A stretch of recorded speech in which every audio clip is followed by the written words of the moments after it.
Welcome to St. Lucie Speaks, our first such event for 2024, but just 3 from completing a cycle for the full island. So we have still to go next month, St. Peter, and then in March, St. Thomas, and that would have completed all parishes. Tonight is your night to represent your issues with your MPs, the Prime Minister, the Attorney General, and the other members of the Cabinet who are here. Unfortunately, the Deputy Prime Minister is not well and won't be here, but the Parliamentary Secretary in that ministry, Dr. Springer, he will be here to fill in for her. My name is Roy Morris. I'm Director of Citizen Engagement and Media Relations in the Prime Minister's office. And tonight, our system is no different from what we've done in all the other parishes. At the back of the room, there's 3 gentlemen from the Prime Minister's office. If you are planning to speak tonight, go to them. They will take some basic information from you. And the order in which you've spoken to them, they will give you a number, and you come back and take one of these seats directly in front of me. Once it is your turn, you go to the mic, you speak, and then you can sit anywhere else in the audience, leaving the seats free for everyone else who wants to speak. So, you must be from St. Lucie, however. This is St. Lucie's chance to represent themselves with the Prime Minister. So, if you're not from St. Lucie, but you still have something to say, you can give the information to the crew at the back from Prime Minister's office, and they will pass it to me, and I will make contact with you within 24 hours. So we're not going to put you out, it's just that you're not going to be able to speak tonight. That is it for housekeeping. Tonight, however, we don't have as much time as we normally would, so we are going to close promptly at 9:15. If there are still persons left to speak, then you will speak to me directly and we will still hear your issues. But we have to be done by 9:15 tonight. Apologies for the late start, and without any further ado, the person who has number 1 can go to the mic. Good night. Yeah. Good night, everybody. My name is Sheena Broom, and all right. Pardon? My address is Mount View Drive, St. Lucie. I have just a suggestion. Let me start first, but I'm very passionate with the PTA. I'm fully involved in the PTA. I would like something done by the Ministry of Education that is inclusive of the northern schools, whereby you can have the executive committees coming together and discussing the issues, matters at hand, so that we can move away from just having the schools themselves come up with solutions to things that need to be solved, and help to break down on the transference of students from schools to schools, and yet still the problems are transferring with them. That's my first point. The next thing is, I have a daughter. She has a condition.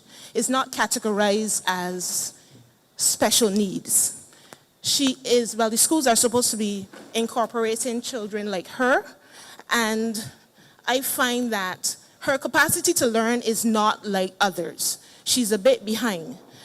She has hearing issues, she has speech delay.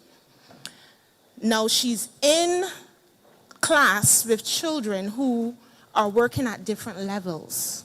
I want to know if something, and I would like for something to be put in place for children like her, who cannot be transferred to a special needs school because they're not categorized as having special needs. Because she can still, she can still speak at a certain degree, she can still communicate, but her learning capacity is not like those of the average child. Something needs to be put in place, because then they're left behind, because it's going to be hard on the teacher to move slow and still fast. She needs to move, or they need to move at a pace that is conducive to all of the children. So it just and every school does not have a special needs unit.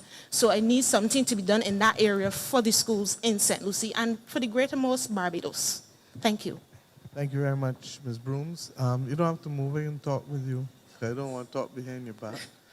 First of all, Happy New Year to everyone in St. Lucie. It is good to be back here. It is cold again. And I suppose January and St. Lucie and cold will always be a thing for a while at least. But thank you for opening the baton this evening. And thank you for your concerns with respect to education and also with respect to your child. As you would have seen a couple weeks ago, we're starting back the hearing, speech, and sight project with the Rotary Club, with the Ministry of Education, and with the Steinbach Trust in order to be able to see that we can get as many people tested. When I was Minister of Education, we were testing 7- and 9-year-olds, 3- and 5-year-olds. 7 and 9 were criterion reference tests for hearing, speech, and sight. And we were the first country in the whole of the Americas to do it. Regrettably, the program was stopped, and I'm trying to get it fully back on stream now. And we have the benefit of technology and a way to do the screening that we didn't have 30 years ago when I was minister. I want to say to you, and there's no one here at the moment, I don't think anyone from education is here yet. Right, she's out. But the reality is that there's a school, for example, where I know in the country, private, where they have people of all different abilities, and they learn and they teach accordingly. The ministry in its educational transformation program is also trying to develop individual education plans. And I'm not a pedagogical expert, so I'm not going to try to be that person for you. But what I will do for you is to ensure that someone from the Ministry of Education speaks with you and explains what is the approach and what is the philosophy and pedagogical understanding behind the approach with respect to integrating children but still having individual education plans within classes. I give you the assurance, as I give to every other Barbadian, that education transformation is top on the agenda of this government. And Christmas came and disrupted circumstances, and I've been deep in estimates, as has the Minister of Education and others, but we are now about to resume the fuller engagement again. We've had a number of consultations. There are now some dedicated consultations and specific groupings that we need to meet with before we roll out what will be the settled plan of government. I hear you clearly about also children moving from one school to another without necessarily there being a proper record of what are the issues and challenges, the strengths and weaknesses. We give children reports, but we really need to ensure that after the common entrance or anytime there's a transfer from one school to the other, that we are in a position to be able to at least allow the person who is assuming the teaching of that particular child the benefit of some knowledge so they're not starting at ground zero all of the time. So thank you for your comments. And Roy, if we can make sure that when Minister is here, that we can link Ms. Brooms and that we can get more specific responses with respect to your own particular child.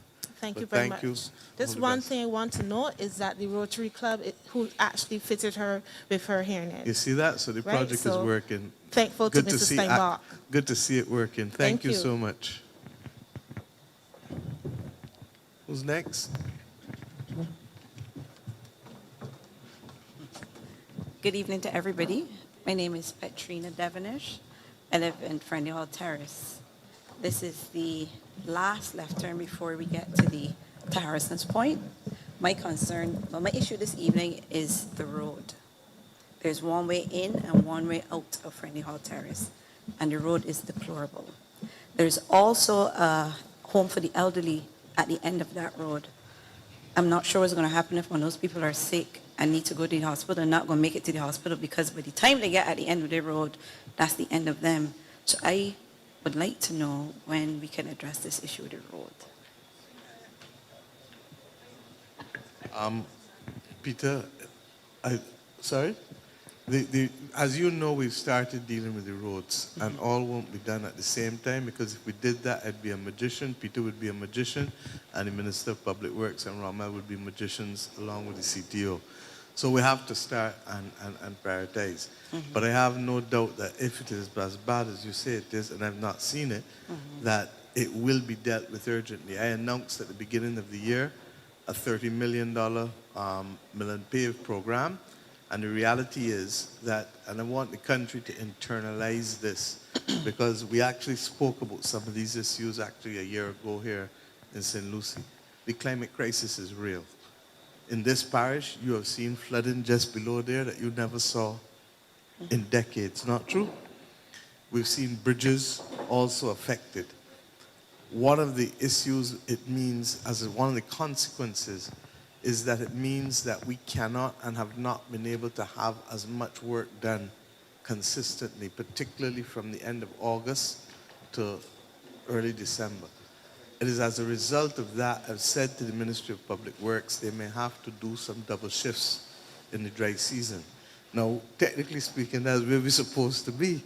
But guess what? Every day the rain falls down there. Every day this week, what happened? Rain, yes. You understand? So you understand the challenges.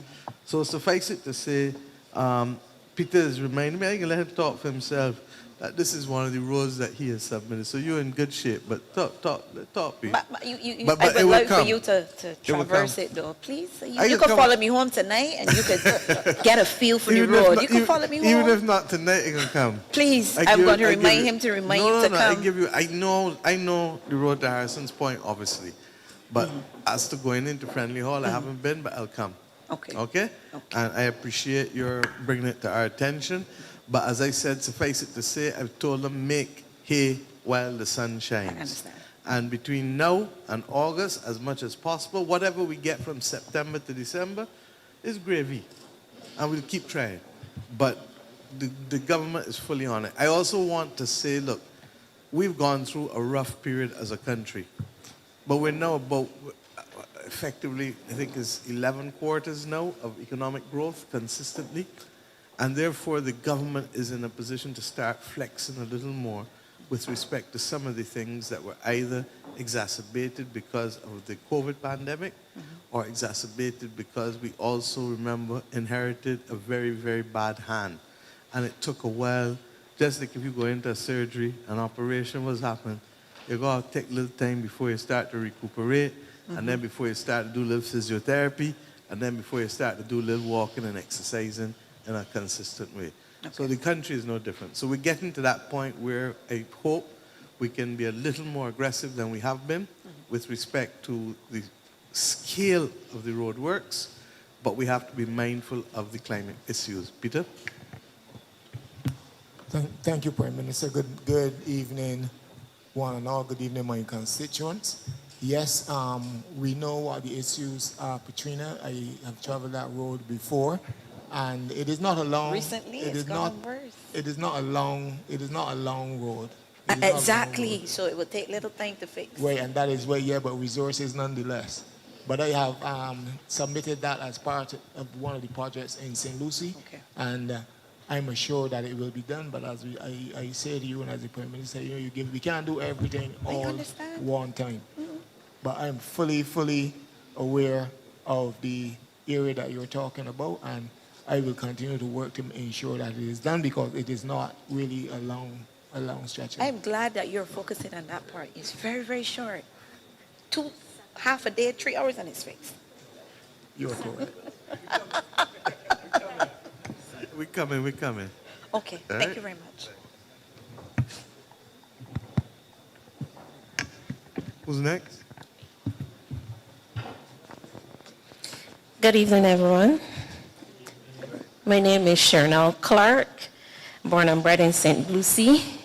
I currently work here at the Daryll Jordan Secondary School as the guidance counselor for the past 5 years. And what peeves me is the water. We know we're going to hear a lot about the water this evening. But my concern is that on a regular basis, where I live, I live in Friendly Hall, St. Lucie as well. So I have her concerns as well. Yes. So, but my main concern is the water quality, yes, and the fact that I have to get the principal or one of my colleagues who lives elsewhere to collect bottles, the big bottles of water, to keep in the fridge in my office so that the children can have some clean water to drink. Obviously, that cannot service the whole school. So my concern is that if we could get a tanker coming to the school on a daily basis so that we can get proper drinking water for the children, because some of them still have to. Easy fix. I believe Water Authority, you have a number of trucks up on the hill that the government bought in 2021 that are there, and we have to make sure that the school has the tank or tanks. I don't know. They will have to size it and scale it and recommend. But if you just talk to the gentleman to your left when the meeting is finished, I'm sure that they can help give us some advice. But Roy, you'll follow up at an official level with respect to the school and the principal, because we can't do anything behind the principal. Correct. But I'm sure the principal will be happy for your taking the initiative today. Yes. And making sure that both teachers, staff, and students all benefit. Look, this problem of brown water is a vexatious issue for all of the people of St. Lucie and parts of St. Peter, I believe. And I think there are one or two other districts in St. George, St. John, that are also facing it. And it's also really because, Rommel, you were the one who gave me the history going back of the two water companies from the 19th century. Our distribution system is 19th century, and we're in the 21st. So we're doing our best to be able to try and change it out. It's going to take time. It's going to take long after I leave this office to change out all. But we are prioritizing those that are of immediate concern. And I am now meeting, as soon as the estimates finish, I'll be having an intense session with the Water Authority so that we can begin to understand what our immediate priorities will be in terms of expanding the capacity and looking for more resources in order to be able to move at a quicker pace so that the residents of St. Lucie, St. Peter, St. George, St. John, St. Joseph residents, Daryll, I believe, are pretty much in good shape now. Okay. So one by one by one by one. And if you give us that time, I give you the assurance that we will get there. Okay. Thank you. And thank you for the suggestion, because you could have easily continued without making the suggestion, and the children and staff and teachers of the school would not have benefited. So Yes, thank you. You're welcome. Secondly, finally, I'm sure there might be some parents who are here who are concerned about the school bus system, and that is that we have limited school buses here for the children who all come from various parts of the island, if you may. And for instance, we have one bus that has to go to the St. Lucie districts first before it comes back to collect the other children to take them to the rest of Barbados. And you can imagine that some of them will be getting home all after 6 and 7. That's not acceptable, Yeah. and that is going to create its own problems. Once again, if we don't know, we can't solve. So I'm very grateful for you telling us the situation. What I would like to ask, Roy, is that between the principal and the transport board and the Ministry of Education, that you pull them together and let us see if we can get additional buses deployed down here, because it is unreasonable to ask those who have to go south to wait for buses to go around the thing. And Peter, while I accept that, I don't want your people to either have to wait either. So what this is a case is augmenting, increasing the number of buses rather than making any of the two groups wait. Is somebody here from Transport Board? Yeah? The CEO should be here shortly. He was running behind on Linda's ill. Okay. But there's a matter that we are aware of. The principal called me this week. Yes. After 6 o'clock, because he was still here waiting for a bus to come for the children. So we are aware. I've spoken to the general manager as well about it. Thank you. All right, so I'll follow up. Thank you. Thank you. That's how we make things better. And I hope others will recognize that these kinds of suggestions is what government is looking for to help improve how we work in the interests of people. Please, ma'am. Good evening, everyone. My name is Marcia Miller, and I live at Maycox Terrace in St. Lucie. And I feel like I was just here yesterday, but it was actually a year ago, and I voiced my concern about overgrown lots next to my property that I had an issue with termites. I also voiced my opinion that it was promised to me to be clean on several occasions. And when I was here a year ago, I was told, give my phone number and somebody will contact me. Well, here I am again. I haven't heard from no one. No one has contacted me. No one has came to see what I'm talking about. And I just, last month, paid $2,000 to get termite treatment again. It's frustrating. I understand. And Very first of all, let frustrating. me apologize. If I could have done it and should have done it, I would have done it. Because I believe that if we are making statements here, we have to be following up. Yep. And Roy, we need to find out why there was no follow-up by any of the agencies on this one. Nobody. But by the same token, I'm going to let the AG speak because he shared with me, and I have it here on my WhatsApp today, that which I have been waiting for a very long time. And AG, perhaps you may want to speak because hopefully it will mean that you're coming closer to the end of your woes. AG? I hope so. It's been 12 years. Thank you, ma'am. Thank you, Prime Minister.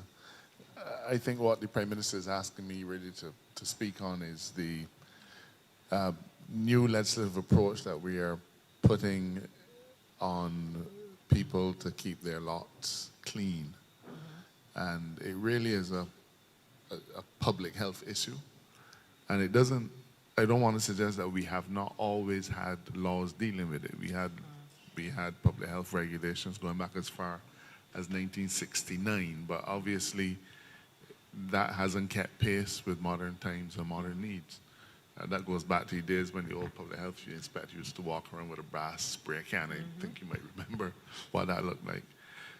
We've finally got the regulations completed. It took quite a bit of effort, quite a bit of collaboration, and also we've amended the Health Services Act. We are amending it, and therefore these two instruments together will hopefully place a greater burden on recalcitrant property owners. What we're going to be having is a fairly stiff administrative penalty that will be imposed on the landowner, and then if they don't clean up their lot, for every day that it remains in that condition, the penalty increases. So it will really be a strong incentive for individuals, otherwise they might find themselves with a fairly big bill at the end of the time. That doesn't mean that the government can't go in and remedy the situation. That is always a possibility, but obviously it wouldn't be the first resort. The first resort really would be for the owner to step in and do what they have to do. I'm pleased to say that we're going a little bit further than just dealing with lots that are overgrown. We're also, and this is one of the things that contributed to the time it's taken, we're also going to be addressing people who have derelict properties. Because you mentioned termites, and I'm sure that termites could have been, is there a building on the lot next to you? No. No, so it's just the termites, then the trees and so on, right? They're all over. But it is, as you drive around Barbados, you will see a lot of derelict buildings. It's not only unsightly, but they also harbor rats, vermin. Yeah. They're also home for things like termites and so on. And therefore, that is going to feature in what we're doing. And perhaps the one that is most interesting of all is that we're also making it an offense to knowingly permit cow-itch to be on your land. So we had a very narrow thing from 1969. Sorry to talk for so long. No, but what we are putting in place is something that is modern, that covers a wider range of issues, and in many respects different issues. And the administrative penalty that is imposed is going to be added to your land tax bill. So it isn't a case where you can ignore the government ignore the public health inspectors with their notices, and do nothing. At the end of the year, if you've not dealt with it, it is added to your land tax bill and be provided that the same penalties and interest that are attached when you don't pay land tax will also hit you in your pocket in relation to not honoring this obligation. So I hope that this measure will promote a greater level of awareness and activism because people are going to get hit in their pockets fairly hard if they do not attend to their properties. I know it's a bit late in your case, and like the Prime Minister, I was a little embarrassed when you said that nobody contacted you. So when the Prime Minister apologizes, an apology from the AG is secondary. But I think collaboratively, we are all embarrassed when these commitments are given, and they're given honestly and sincerely by us. Somebody dropped the ball, and I really feel your pain in that regard. Okay, I appreciate what you're saying, and that's great that they're working towards something like that. But my question is, how can we address it? Like, it's really, it's terrible. It's like 10 feet tall. So how can we address the matter now? Like, what do I do? Like, can somebody I come don't and think any clean of us it? can tell you. What we can do is ask Peter, can you go and see? And then we'll determine which ministry, if any, or what kind of solution there can be. But I don't want to tell you off the top of my head because I'll be telling you something just for the sake of it. No, don't. So and I ain't going to do that. I think you know me well enough to know that I ain't going to do that. No, and So, I don't like false promises. Exactly. So don't tell I don't me like that's false promises. I don't like fobbing off. No. So, Well, Peter know where it is. but He's been Peter- there before. yeah, Peter, So Peter will come. hopefully somebody will show up. Peter, you'll go in the next few days and then report back to Roy. And Roy, where's Roy? We'll take it from there. Okay? Okay, Thank you very much, Ms. Thank Miller. you. And thank you for having the courage to come and tell us as it is. Oh, I will. Thank you. Thank you.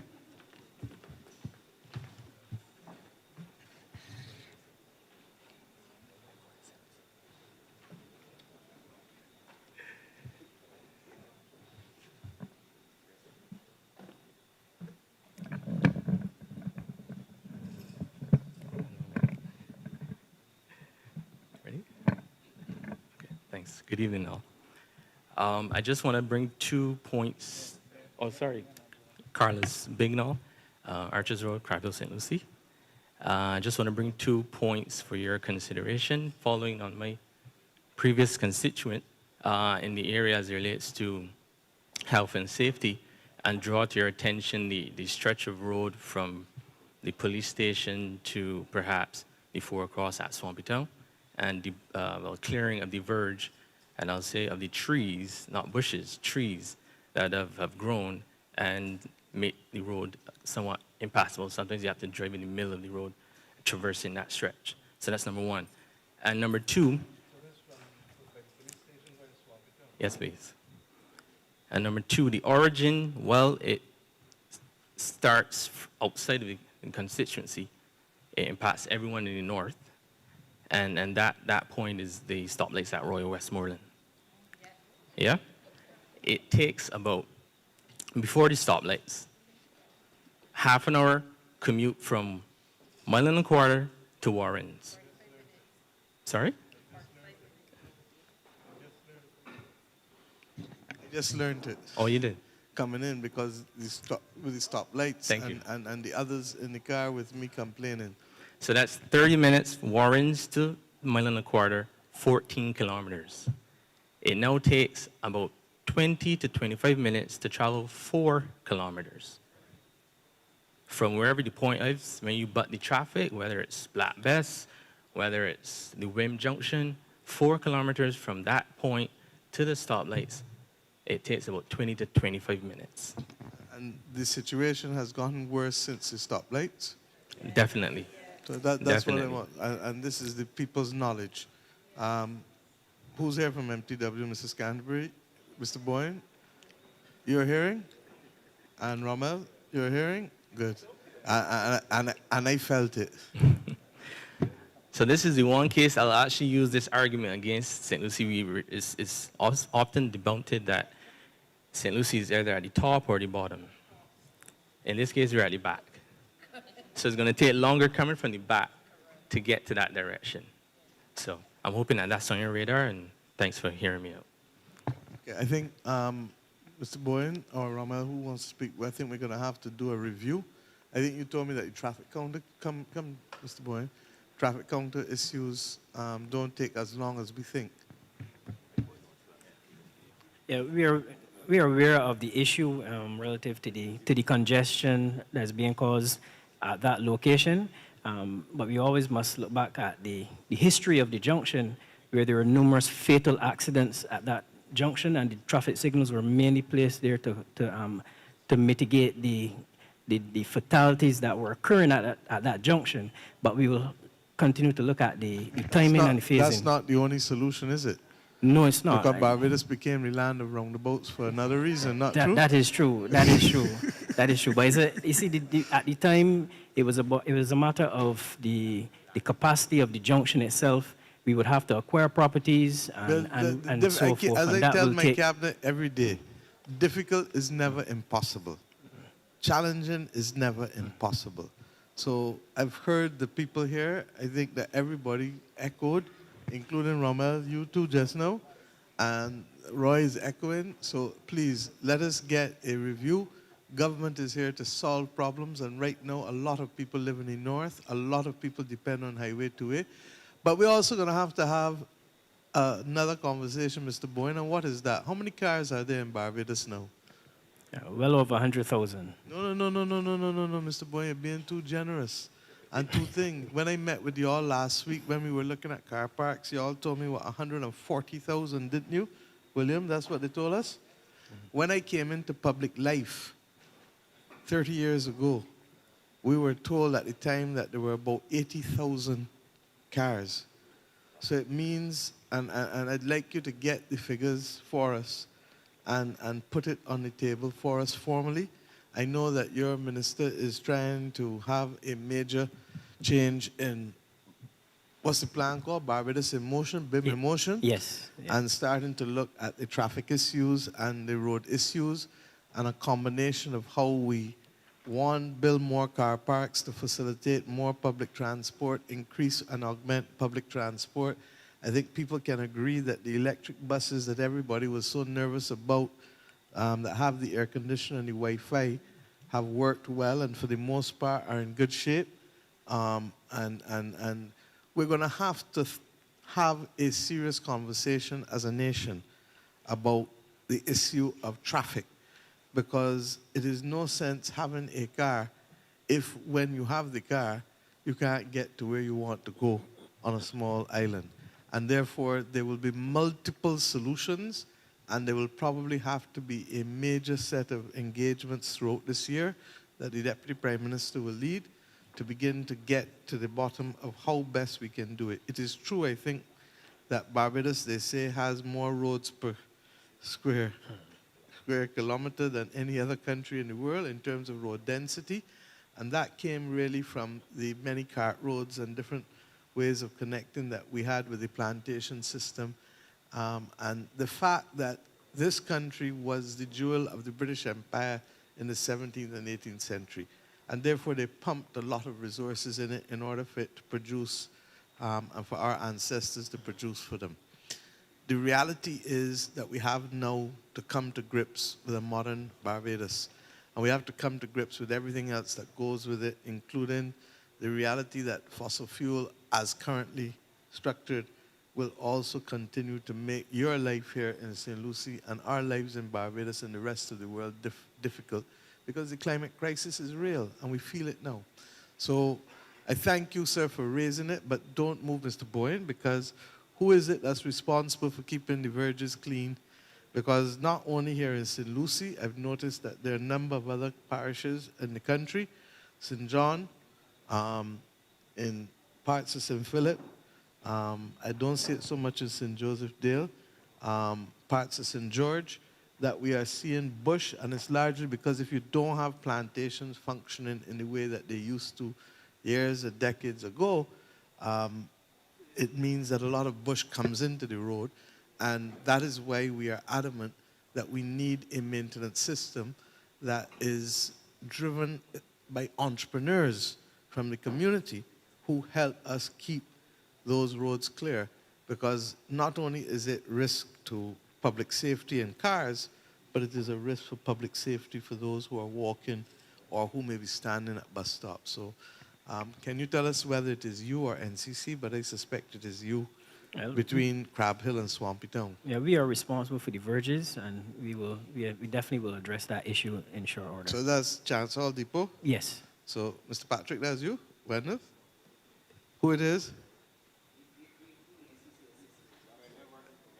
So NCC and MTW working together. So I'm not going to get in between the two of you. But suffice it to say that please let the residents of St. Lucie not only get it clean, but keep it clean. And let us look across the parish to see where also this risk to public health and public safety exists. Okay?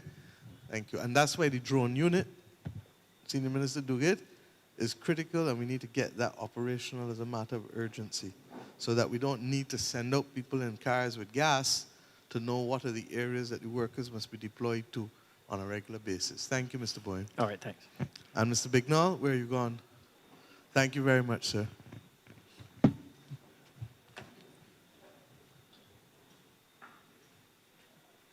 Yes.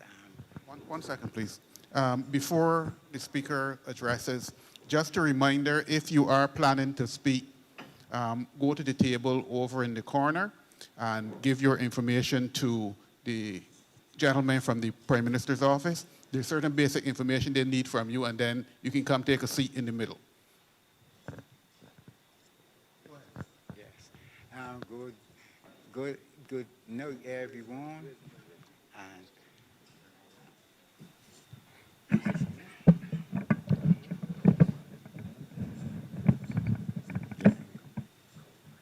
yeah.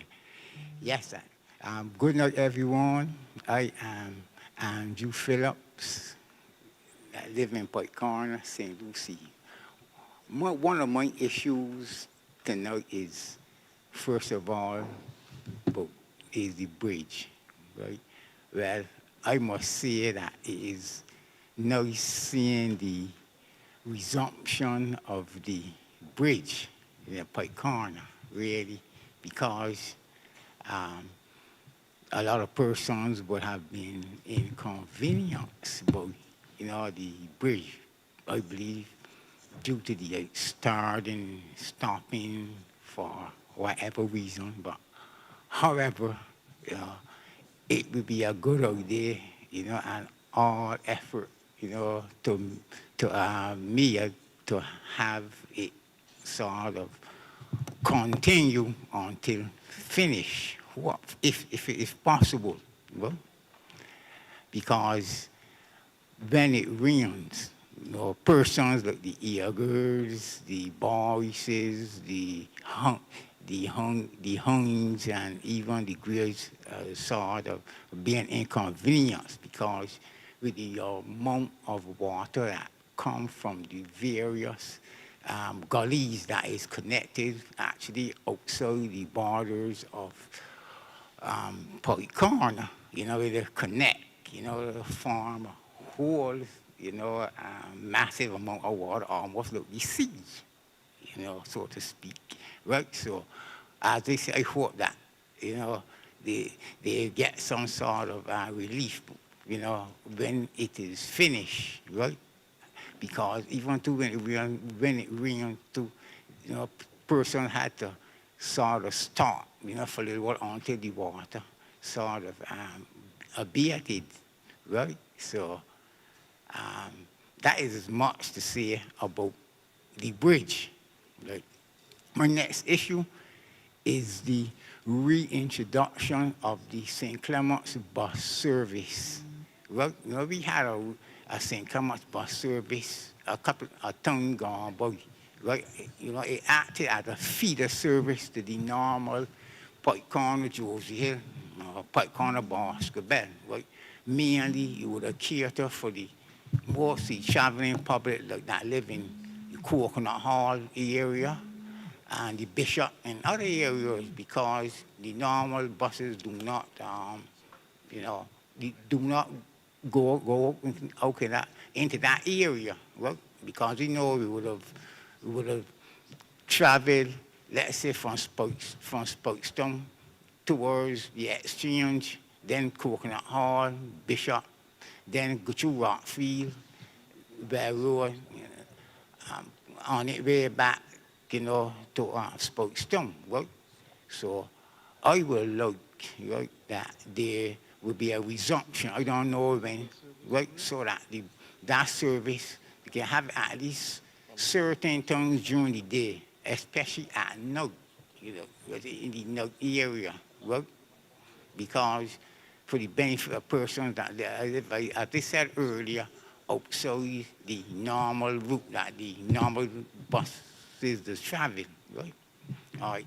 The next issue, right, is dealt with the, I believe, much needed seabathing facilities up in Little Bay, right? Because I believe that beach is heavily used, right, by both local residents within the area and even residents outside the area, right? I don't know if some sort of effort can be made to have the sort of have the land acquired, because I would have drawn it to my MP's attention at time gone by, and he said that they were having some sort of challenges and so on. So I hope that, from time to time, that they will eventually be able to acquire that parcel of land to have, I believe, much needed seabathing facilities, similarly close to the one like down River Bay in St. Lucie, right? For the benefit of the persons both inside the district and out of the district, right? Yeah. My next issue now is there's a corner that is in Jersey, actually just the outskirts of Jersey, coming from the area of Rock Hall in St. Lucie and Charles Hall, right? We call it the Hammerbend Corner as you approach to go into the Mount View Drive area, right? There is a high sort of hill there, right, with a lot of trees and things, and to me, it's a very dangerous corner, right? I would like, right, if something can be done, right, because that corner is totally, to me, totally dangerous, right? Because you have to sort of exercise great caution when you're approaching that corner, whether you're going out of Jersey Hill or going into Jersey Hill from the Chancellor and Rock Hall sort of area, right? So I too would like to have, if possible, have that address, right? And the next issue, no, right? I hear the talk about the diesel transport board, going totally electric, with the importation of buses, right? I believe, right, that there should be space for the retention and the maintenance of some of those diesel buses, right? Because when the electrical buses had to go off the road, because I would make it understand that they sort of have to have prompt service, and you really can't really make no sport with them, right? It's just like you have your house, right, and you got you have electricity, you have different gadgets and so on, right? But still, you all remember, electricity is not always on, right? And if you get your search, your candles and your smart lamp and lantern and thing, available, you should still have, sort of, you should have sort of time and thing to carry on with your business, even though it may be slightly affected because you will not have had the services of the electricity which we've been accustomed, in this modern times, right? Yeah. I hear you, Mr. Phillips. My next issue. I'm gonna let it come to a closure because you're giving a very good set of ideas, and there are not necessarily a lot of people who are down to speak, right? So therefore, that's why I've given you as wide a berth as I'm giving you.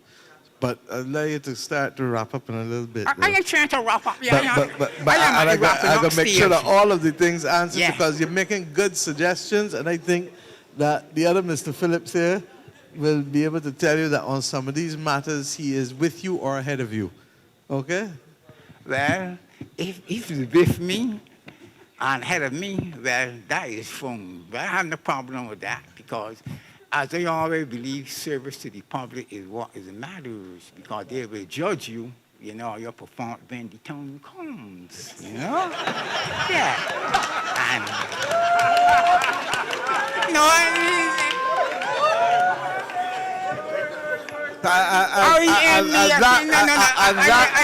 Mr. Phillips, that is wise advice from an older brother to a younger brother. Not necessarily, but to whoever is vying for whoever office, whether political or whoever, I ain't really in, that kind of, I am not really in that kind of thing, But anyhow, my last issue. Right, because I was on the verge of wrapping up, but let's let me work a little. Right, another issue: that spring garden road. Right, that spring garden road. I think we need to do something with that issue too. Right, I don't know when, but an effort needs to be made. Right, and, in what respect? Respect in the sense that I don't think it was closed for a little while, but I don't know if it opened back or whatever. The road from Spring Garden in St. Lucie. Pardon me? It needs to be fixed. Yeah, at least fixed, right? It's from River Bay to Bishops. Right. When you go through, you pass Bishops and you go towards a place called. You pass Bishops and you pass a gentleman named house near Giant, right? This is going towards Chancellor. You make your right turn, right? You make your right turn straight down, right? You carry out there, so I remember that road, the car road, right? Yeah, but I haven't been there for a while, right? But I was made to understand it actually. I was made to understand a tree actually grow into the road, right? But I would like to at least have it, open, Yeah. So, anyhow, I thank you all for listening so patiently to what I have to say. Thank you very much, sir. Let us take them one by one. I've made a careful note. You were glad to see the resumption of the construction of the bridge, I believe MTW, that we're full steam ahead again on that. Correct, Mr. Boyne? Mr. Austin, thank you. Bus service from Spikestown to St. Clements. Yes, St. Clements bus service. Right, and Peter, you said you had started to speak to the transport board. Is Mr. Wharton here yet? You said you started to speak, Peter? Yes, I have had an extensive tour of all the bus routes in St. Lucie with Mr. Wharton a few months ago. There are a number of things that we've agreed on, and yes, this service is a very important one. It serviced those areas which were virtually cut off and where people had to walk long distances, the people from Coconut Hall and Rockfield and Well Road in some instances, with their bus loads, with their bikes, they would have had to, coming from the supermarket, I realized that they would have had to walk quite a bit. This was a service offered, but was abruptly stopped when governments were changed in 2008. Since then, I have had meetings and we've had drive-throughs with the current CEO of the Transport Board, and an effort is made to restart that route and enhance a number of other routes across the constituency. So that point is well taken, and we're working on it to have it, if not the service in itself resumed, because we can either resume that service from Spicestown to those areas, or we can reroute the current bus which comes from Bridgetown at times through those areas. But we're not yet settled on it, but there's a work in progress that we're looking at, we're dealing with in that regard. Thank you. And then the next thing was the land at Little Bay, where you're saying people go do sea bathing, and I believe the Island Safari things also bring the tourists there. Heavily use that area. And I'm told that for the people who do the sea bathing and everybody else who comes up, that you may need a public convenience and bathrooms there. So we'll ask BTII William to look at that. In the scheme of things, I know that the National Tourism Project under the IDB will do the public conveniences in Bridgetown, but we need to have them in other critical areas where the public congregates across the country, especially in the coastal areas. The next thing was the dangerous corner. Mr. Boyne, Mrs. Canterbury, Mr. Austin, I don't know who wants to address this, but Monkview going to Josie Hill.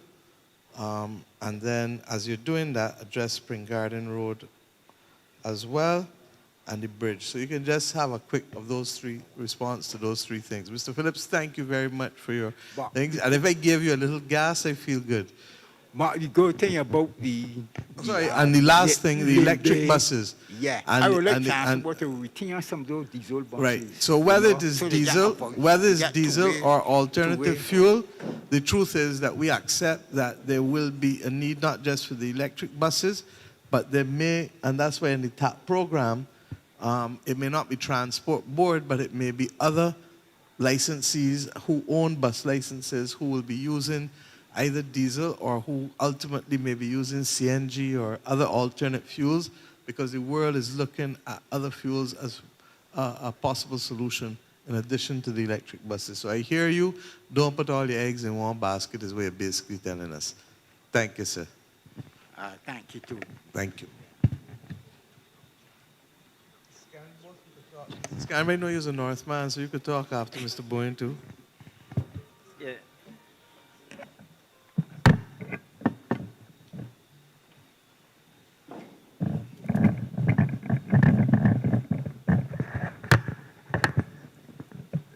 All right. In terms of the hammerhead, we have to look at that. We are aware of the Which one is the difficult- hammerhead? Josie Hill? The one with Pike Corner, going that S-bend. You mean the bridge? Or No, the- what? no, the S-bend. Okay, or the Josie Hill yeah. one. Yeah, That's what I that thought. one we can have to look at. We have to look at that and try to improve that and reduce the cornering in the S-bend so as to make it easier to navigate. Spring Garden Road, we are, as Mrs. Canterbury was now telling me that we are currently assessing that road to determine how we're going to address it. It needs major reconstruction, not just simple mill and pave. So it's going to take a significant effort on that. And Pike Corner Bridge. That may not be in the immediate future, because we need to also temper people's expectations as to what is immediate and what is medium term. That is true. Thank you. All right. Corner Bridge, you were about to say how soon, how much more work we think we have there? That one, we're thinking it's going to take about another 5 months to complete, but we're pushing all the way through to get that completed this year, before the rainy season. Thank you ever so much. Who's next?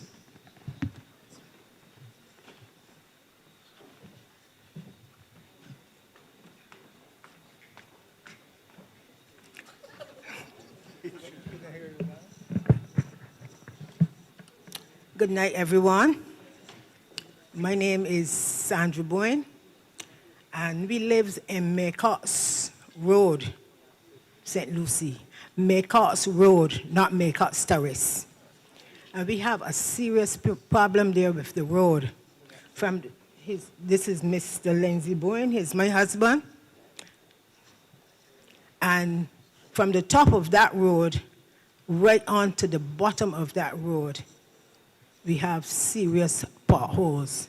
That is where the cement plant, right, quarry has all underneath there digged out. It is also very bushy. You saying cement plant, what, with the trucks The- going in no, or what? The quarry quarrying? is cut underneath that road. Okay. I have to come and see, 'cause I'm not sure I Yes, quite I would understand love it. that, Yeah. to come and see it.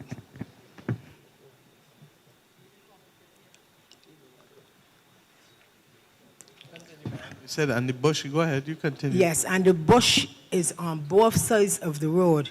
It have the road, making the road too small. The other issue is, The verges need cleaning again. So, Mr. Patrick, Maycox Road again. okay.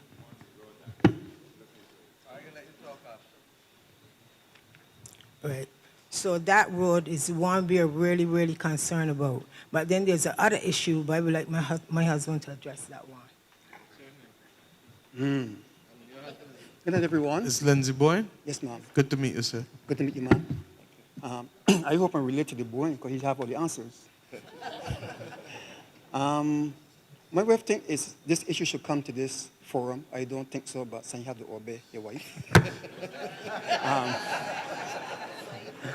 As a preacher, yes. Like you said, we live in Maycox Road, but Maycox Road property is adjoined to Brownfield number 2.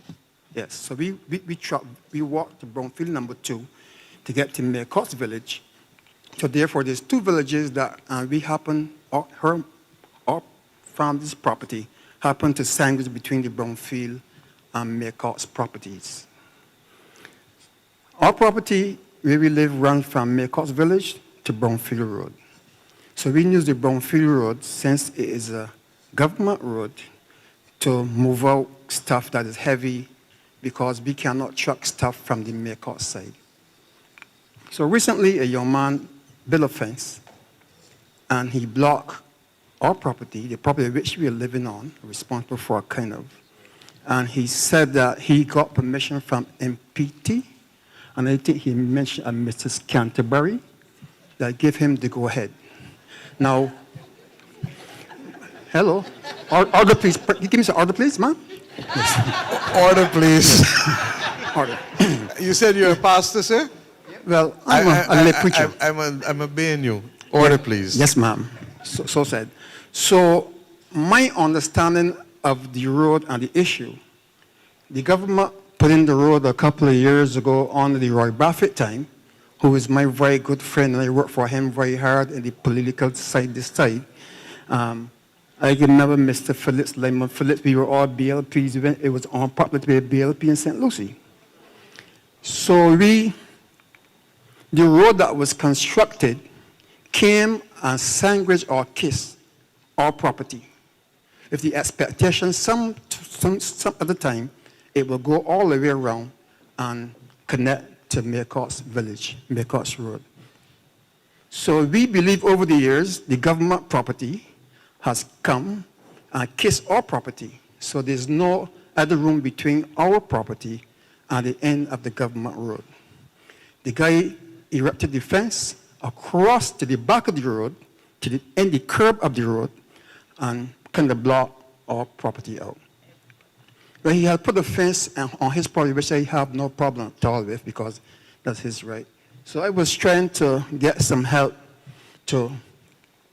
with the suggestion of my wife to find out what is the position. Why should this guy be able to put a fence like that? I was unfortunately calling Mr. Phillips, this is Peter Phillips now, a little while, and no return to my call, which I thought was not nice at all. Being a handsome, good-looking St. Lucie man over the years. Listen, when you see my number, she give me back a call. So my only reason for talking here tonight is one, yes, to get it sorted out. I don't think it's fair to build the fence on the government property, because it's more on the road to my mind. He is adamant that where the road is belongs to him.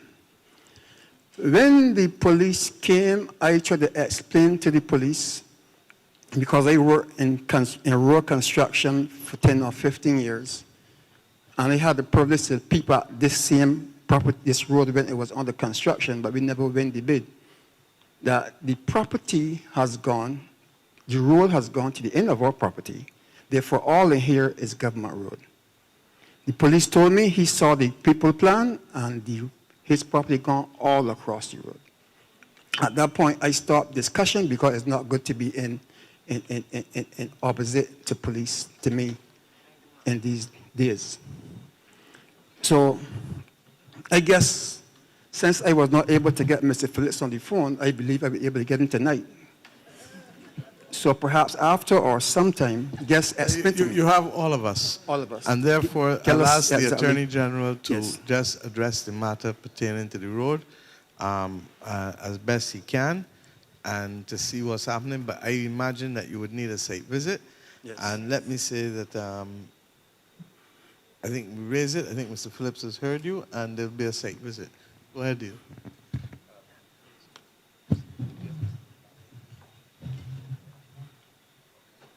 Mr. Boyd?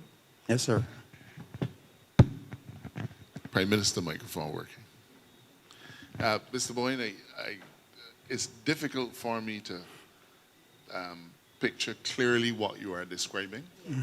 And therefore, as the Prime Minister immediately recognized, a site visit would actually be more useful. I don't want to give you a view of the law unless I am actually able to see it. I will say a few things, though, generally. If the government has built a road on land, it is fairly safe to assume that we have got all of the necessary permissions to build that road. What year was the road built? I don't remember now, but Roughly. yeah. I guess Mr. Bradford last tender. Peter is saying 2007? Yeah, could be. Yeah. Okay, so the road has been there now for A little while. Yeah, for 15 Well, years. I could or more. explain how he got there, no, but go ahead. I will not No, cross right. you yet. So the point is, though, that the government, as the government built the road, I don't Yes. think anybody at MTW is disputing that. The government Yes, built the road. yes. Mhm. So I believe that the normal practice would have obtained where they would have got permission from any landowners Mm-hmm. over which the road passed. If it had gone another foot onto yours, they would have had to sought your permission as well. Yes, sir. Having done that, the individual, if he did as you say he did, is completely wrong for putting a fence across the road. Okay? So I believe that MTW is in a position to go and remedy that situation. Yes. If the gentleman wants to challenge MTW having built that road, then there's a place for him to go and challenge it, court. But to go and say he's fencing it off is not just unneighborly, but to my mind, it is certainly the wrong thing to do. Yes. I wouldn't want to go any further because Yes. if I'm really, I'm happy to go and look at it, but I'm sure you have a lawyer who can also advise, because my job is to advise the government, Yes. MTW. Right. But I believe it's a matter that could be resolved. Mr. Scantlebury, does any of this rings a bell to you? You're the body who gave the man permission to put the fence. Yes, that's the man. That's kind of yeah, man. Let me meet you, man. You're very incorrect. Good evening, Dave Scantlebury, MTW. This really does not ring a bell. However, this is one of these cases where we would have to investigate. You'd need a composite plan for the area to determine who the landowners are, and then determine who has the right. Yes. So that's basically the first thing you need to do. Once you have the plan, then go on site with whoever the parties are, and then try to reach some agreement. Really and truly, that's what it would be. Right. So you want to say something else? So I talk now, right? I good? You good? Yes. Yes. The person only put the fence in front or across the road. They put 3 loads of mold right in front there so that in the government road, 3 loads of mold in the road, because it's tree. Okay. Go ahead. Because if the children, or if the rain fall and that mold start to run, that whole road gonna be muddy. So I would be so much be glad if someone can come. He might not be home, but I sure will wait until that person. I work here at this school, and the place is not very far, and I will sure wait till some person come and look at the situation.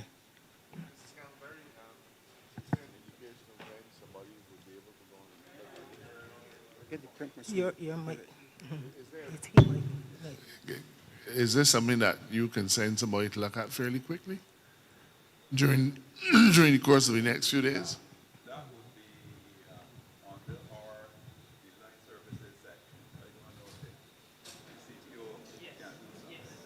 Mr. Boyne, from one Boyne to the other, all of St. Lucie heritage.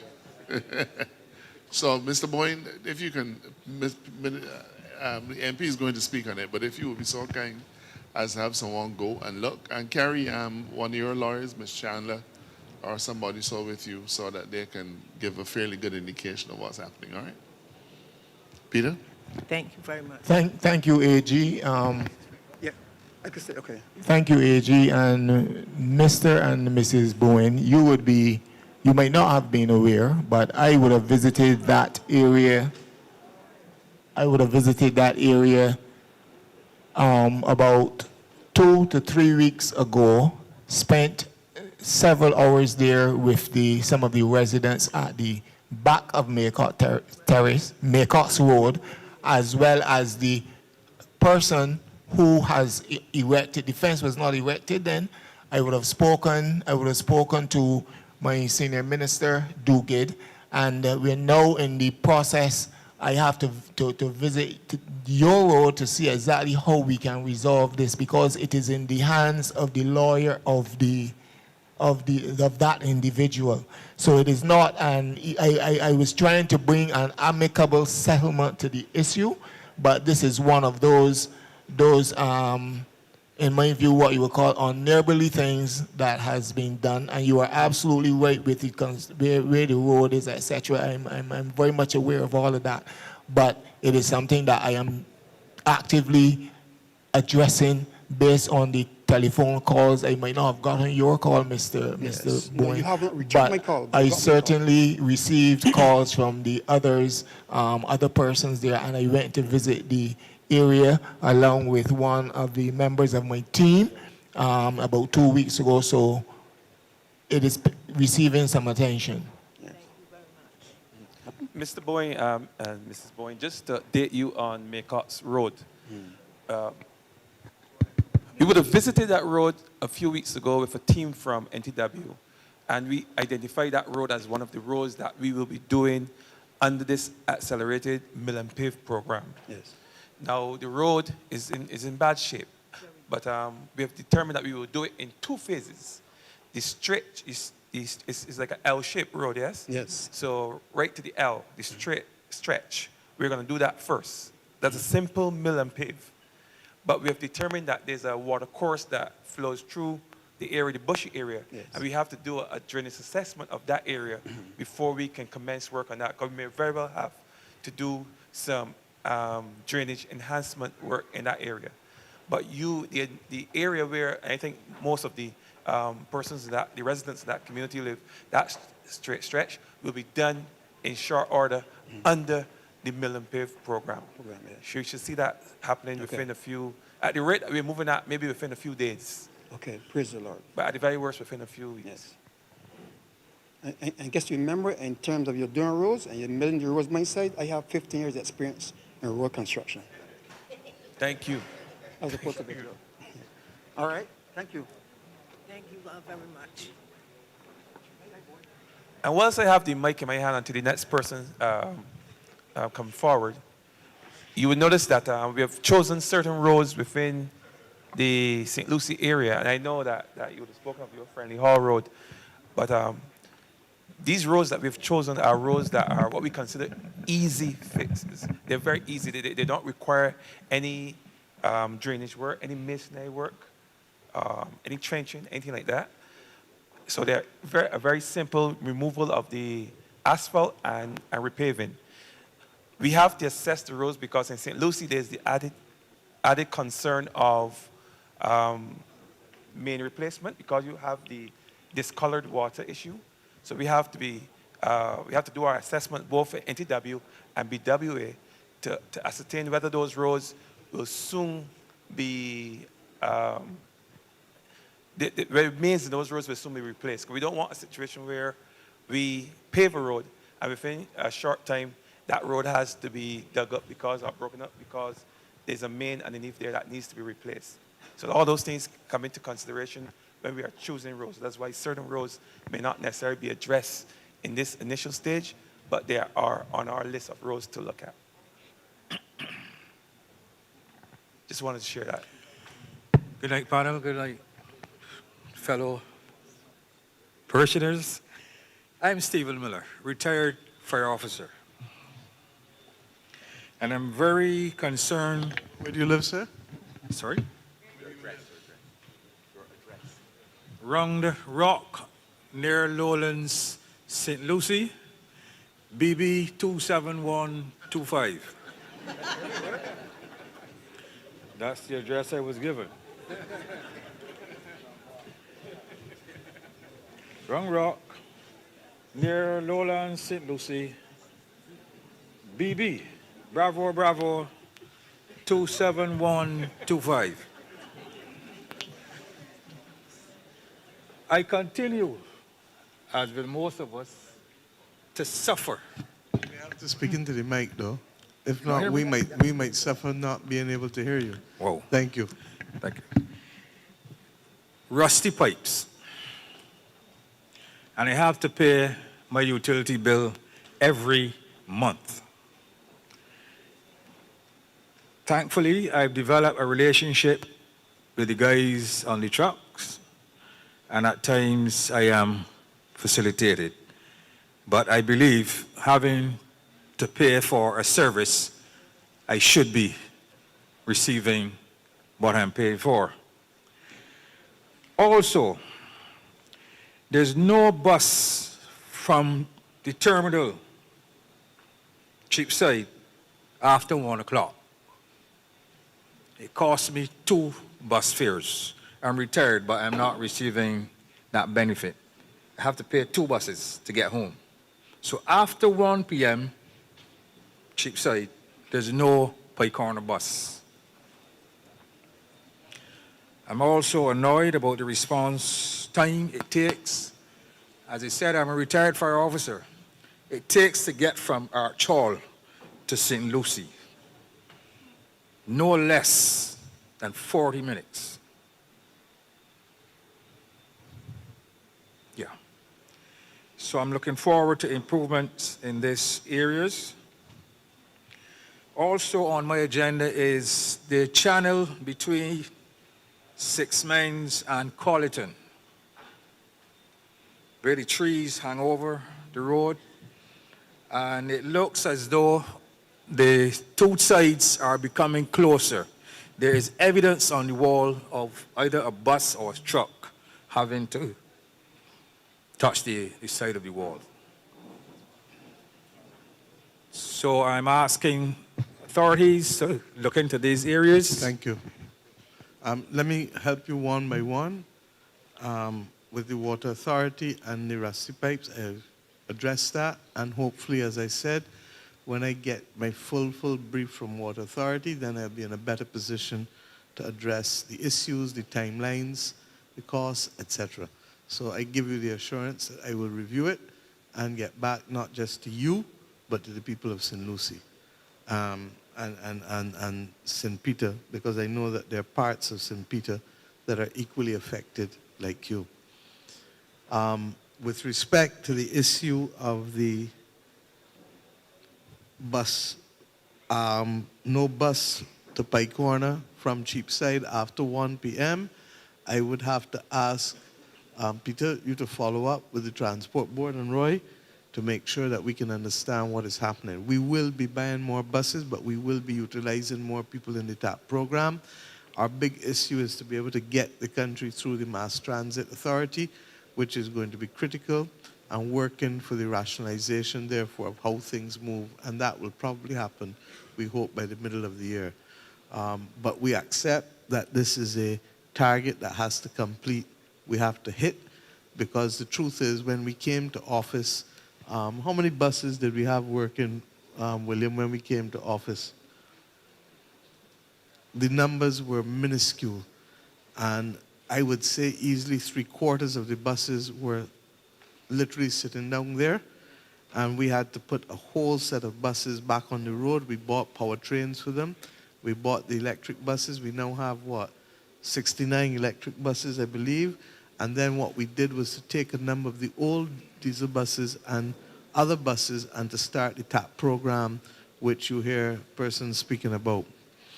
With respect to the timelines from Arch Hall to St. Lucie, I think part of what the others spoke about this evening addressed aspects of that, and we really need, as we heard with Mr. Boyne, to be able to review what are some of the other options beside the traffic lights, because the clear echo coming from the audience was that these traffic lights have made things worse and not better with respect to the traffic there.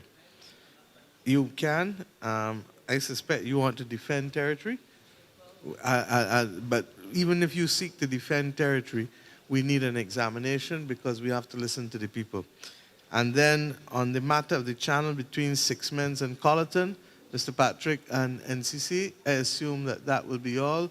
Clearly, what has happened is that the rain has meant that trees and foliage and bush have grown at a much faster rate than you have been able to clean.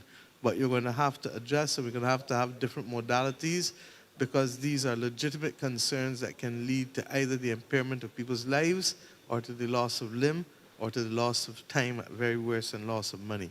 So I thank you, Mr. Miller, for raising these issues, and I allow Dr. Duguid, Senior Minister, to speak on this other issue of the traffic lights. Thank you.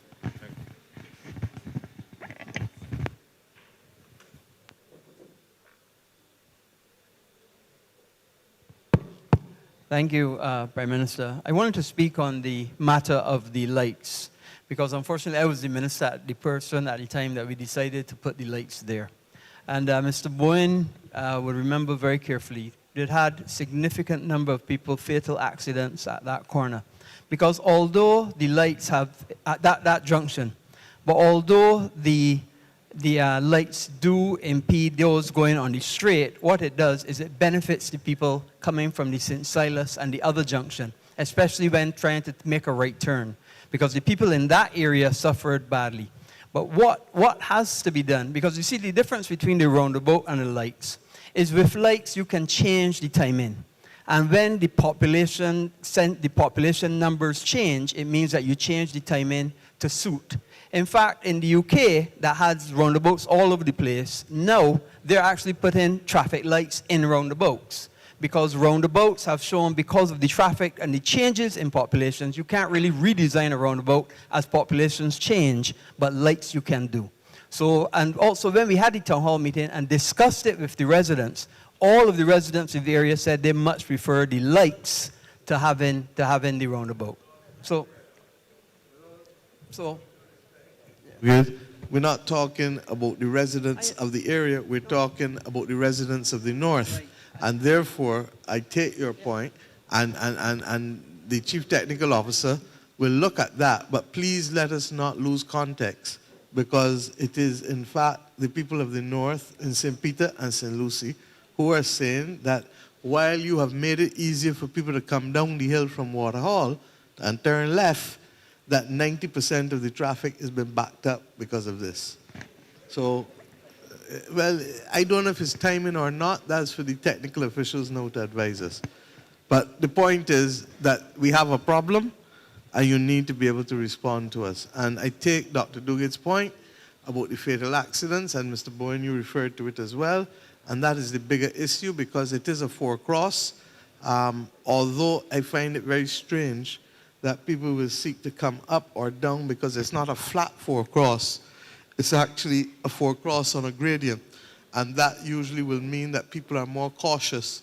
But I take the point on that. But we have a problem, nevertheless. Who's next, please? Sorry, Peter, you wanted to speak on the channel between Six Mins and Colleton. The channel between Six Mins and Colleton is one that has occupied my attention, and I travel that road on a regular basis. And yes, that channel at midday, because of the overhanging bush, is very dark. But what you may or may not recognize is that there are electrical wires between that bush. And therefore, we have to enter into discussion with the Barbados Light and Power, because any and everybody can go and cut that. Light and Power has special teams to do that, and therefore we would have to have the bush, the overhanging bush, cut so that the natural light comes in, and therefore you are able to, it is much better for motorists and pedestrians as well, because someone could be walking and sometimes it's so dark you could accidentally strike them. So that matter is being looked at, Mr. Miller, I assure you that.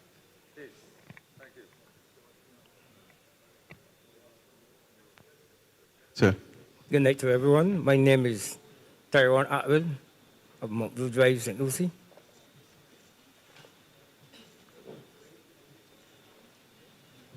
On Atwell, Montview Drive? St. Lucie, yes. Thank you, sir. Continue. Yes. I'm going to deal with the issue of fire, people burning. Now, I have a respiratory problem. Even the doctors at the hospital don't even understand what it really is. And there's times that I will be talking right now and suddenly I can't talk anymore. And there are a number of persons to the east of me in Upper Montview and lower part of Jules Hill that does a lot of burning. I would have gone to some of these persons and indicate to them that it's unlawful to burn as I understand, but still they continue. There's one lady that used to burn at 3 o'clock in the morning. I went to her and I found her burning. I asked her if she understand that you should not burn. She said she didn't know. And there's some person, and sometimes what they burn is very awful. And in the atmosphere for sometimes 5-6 hours or more. I would they call me the fire police, because I have talked to a number of persons concerning this matter, because there's times I am affected very serious. One Saturday, I sat in my home and inhaled that scent for so long. I went and worked on the Sunday and almost dropped down. I had some terrible bad feelings. So I called the fire service and talked to 2 persons, and I didn't get no proper answer. And what they said to me that they would give persons permission to burn, and I asked them, do you check in the area to find out if that smoke going to affect any person down the line? Find out? And they said no. I said, how then can you give a permit for some person to burn and you don't check to see who it's going to affect? I tried to get contact with the chief fire officer to no avail. And I am tired of it. Even here recently, in recent times, there's some person that burns around 7. Around 7 o'clock, you smell smoke, and then you can smell that smoke till 11 o'clock at night and so on. And you got to be in your house where you should be resting, and you can't have a proper sleep. My wife are sometimes in even more trouble than me at sometimes. So I would like this issue addressed. Mr. Atwell, I feel for you, because I too can't deal with smoke, burning of stuff and that kind of thing. And the fact that you are further compromised as a result of respiratory problems is truly unfortunate that you have to stand up here and make this case.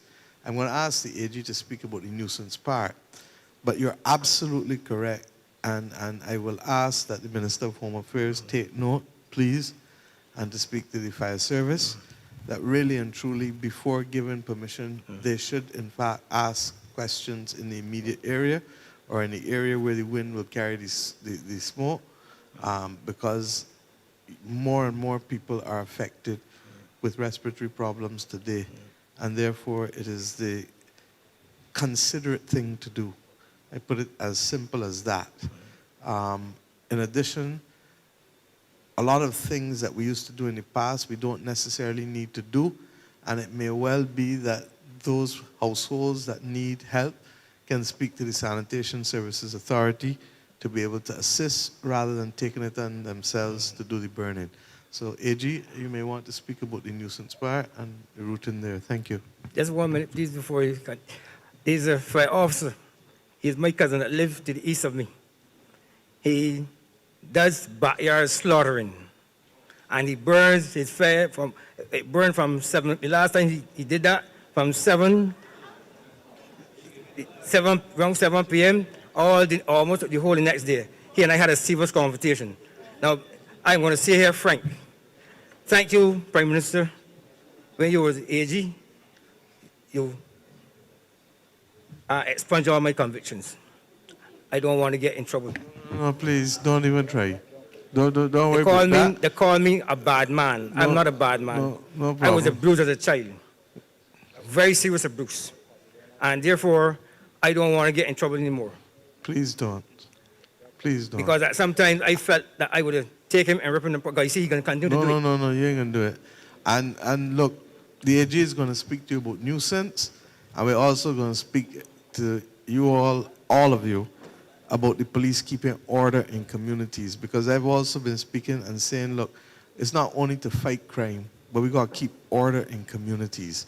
And whatever it takes to keep order and to recognize that people have to be more considerate of each other's rights, we need to do it, not just at the level of the police, who must do it, but also at the level of all of us as neighbors, good neighbors. And the Bible speaks to it very clearly. Daryll? Yes, sir. Yes, sir. So what is happening with you is an area of law called nuisance. It's not so straightforward because the law requires that we all live in a society, in a community, and that occasional nuisances are things that we will always have to tolerate. So a neighbor who has a party once a year, that's probably reasonable. If somebody does something that may affect you, it isn't always that you can call it actionable and get a legal remedy. It is largely going to be a matter of degree. Now, St. Lucie is not, the concept of nuisance is not unknown to St. Lucie. You all know the Arawak cement plant. In that case, it wasn't an odor, but it was the dust emanating from the chimney when they burnt the, whatever it is they burnt, I think the limestone or something like that. And that dust used to blanket homes all across that area there near Farsbell and so on. Unfortunately, the residents in that case lost, because the court was not satisfied that the extent of the annoyance was sufficient to allow the court to award damages. So the point I want to make is that there's no guarantee that because it is a nuisance to you, because it troubles you, that you will get a satisfactory remedy in the court. But the point is that is really not necessarily a matter for government per se. It is generally a matter to be resolved in the courts. However, I can say to you that one of the things that we have had, that has been lacking in Barbados for generations, has been environmental protection legislation. And in a recent Parish Speaks, the minister responsible for the environment gave his commitment that his ministry was going to be looking at environmental protection legislation, because it's not just you. In your case, it might be you're asthmatic, but other people may be affected by it in ways that you might not realize. I empathize with you greatly because where I live is less than 100 meters away from a quarry. And because of illegal dumping, that quarry started to burn.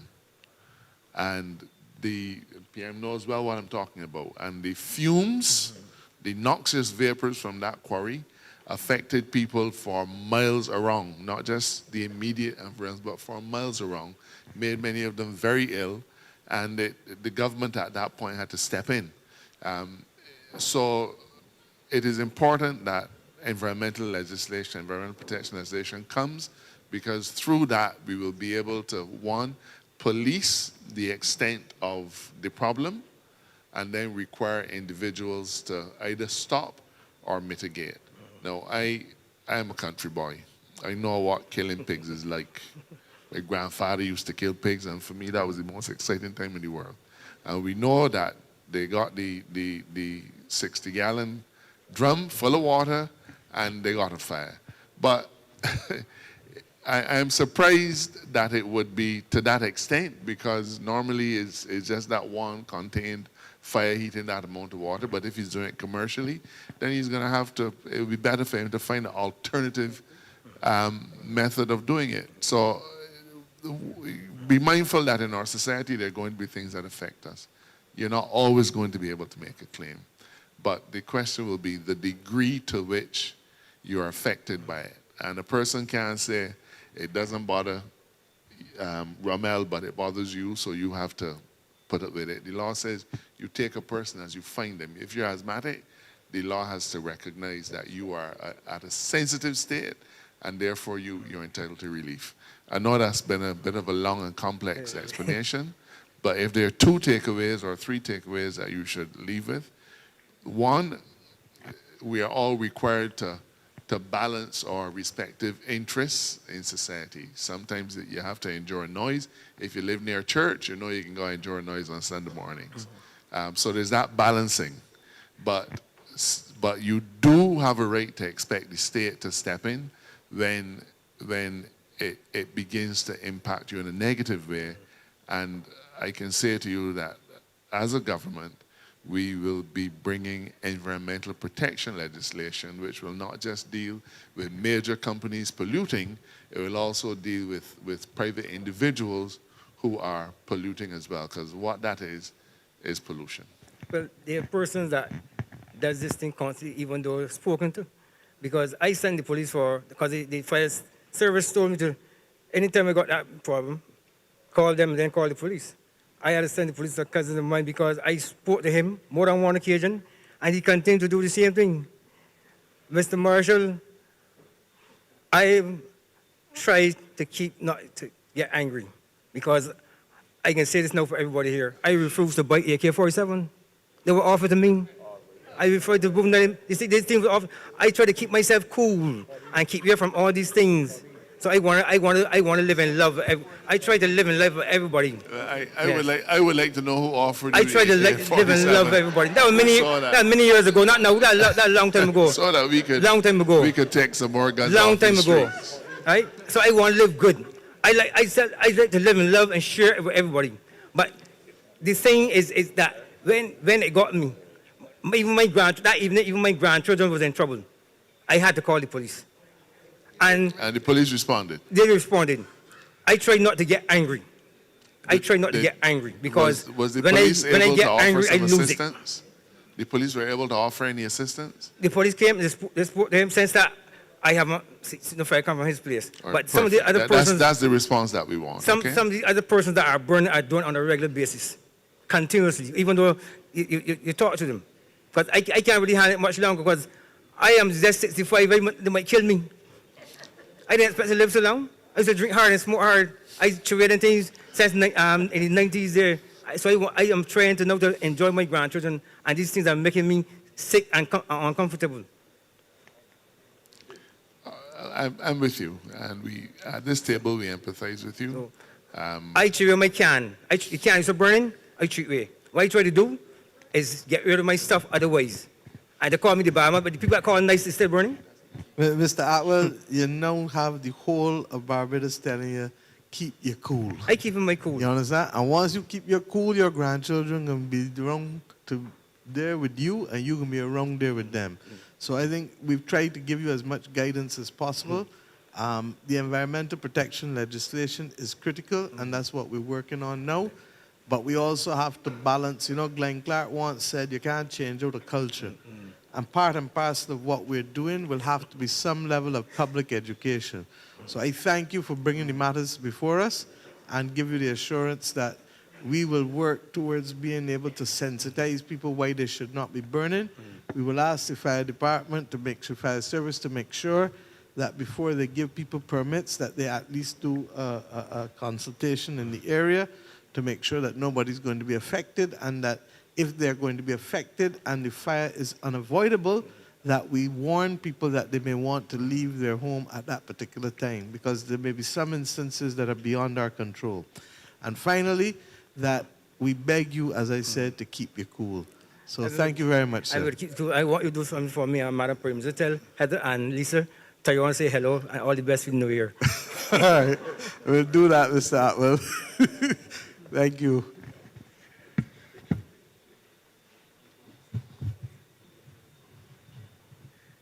Good night, everyone. My name is Cheryl Rowe. I'm from Clinkett's Garden, St. Lucie. First, I want to say thank you to the Prime Minister for getting the well in front of me face, and for MPTW lately for giving us a little bit of smooth road. Anyhow, that's not my problem tonight. My problem tonight is that some heavy-duty equipment came into, well, it's not directly into Clinkett's, it's at the bottom of Clinkett's, and they cleared the waterway, which the water comes from Colleton and wherever, down go under the bridge, which is collapsing, right? And they completely moved the mole that was sending the water to the sea. And right now we have 2 pools of stagnant water that's going nowhere. And we have a mosquito dengue problem right now in this country. So we would like to know what is going to happen in that area and how soon we can get it rectified. Thank you. Anybody from MTW can speak to this? Mr. Yearwood, thanks.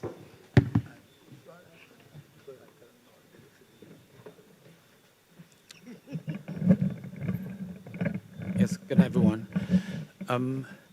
The Drainage Division had,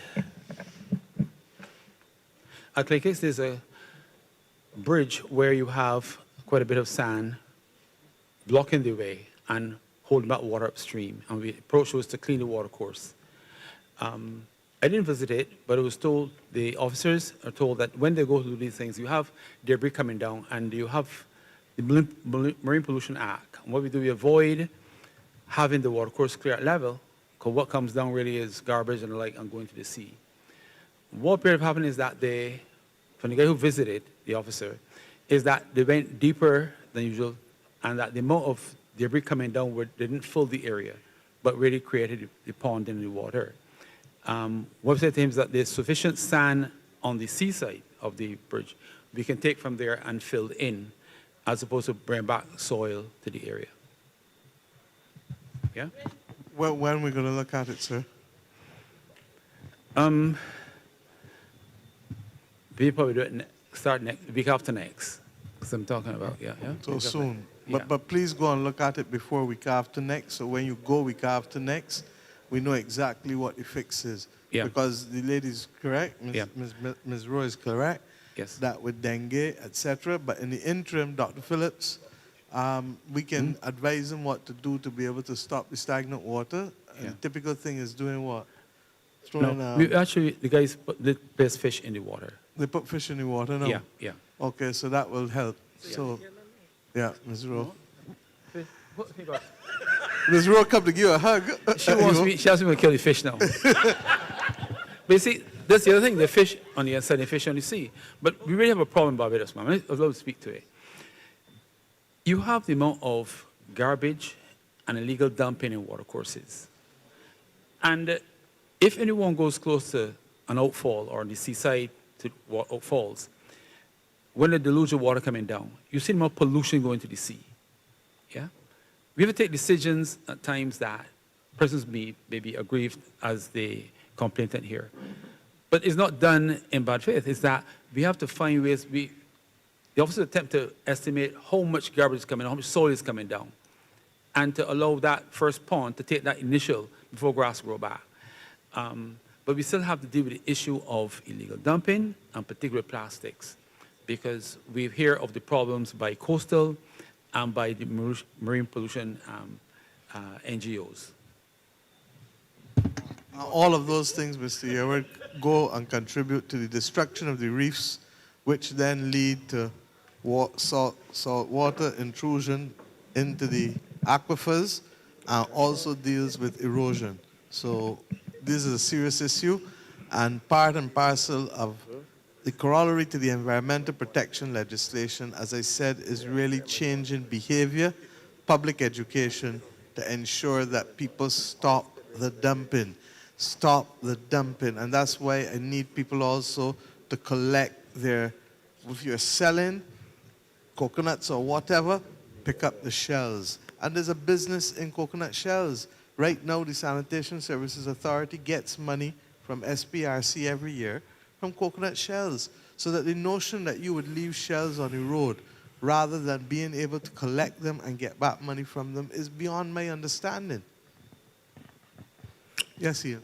Hi, good night. My name is Ian Griffith, manager of Earl's Funeral Home in Half Moon Fort, St. Lucie.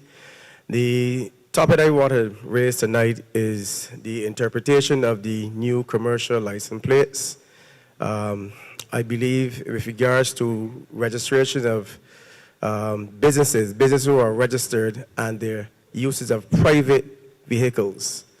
What I was told when these new commercial plates came into effect was that if you have a private vehicle registered under a business, once the vehicle is used for private uses, it would not have to have the C plates registration.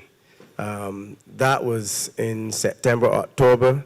Now I am understanding now there's a different interpretation of that with regards that if once you have a business and you do anything with regards to the business with that vehicle, it has to be a commercially registered vehicle.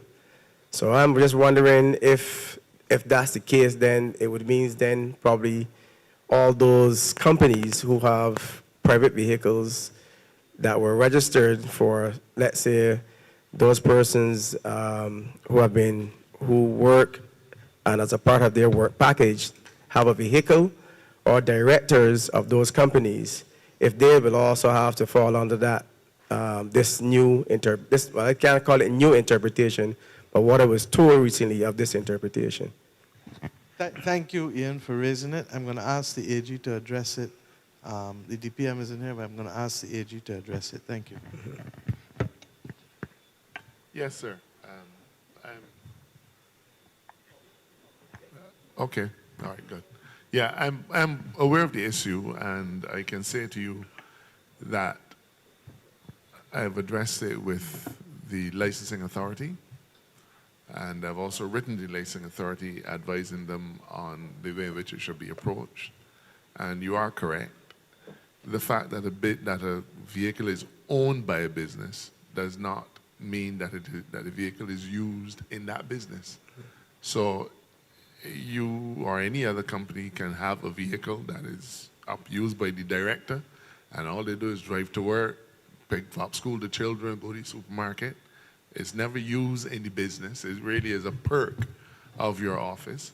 And for the longest time, we've treated those vehicles as being personal use vehicles and registered as private vehicles.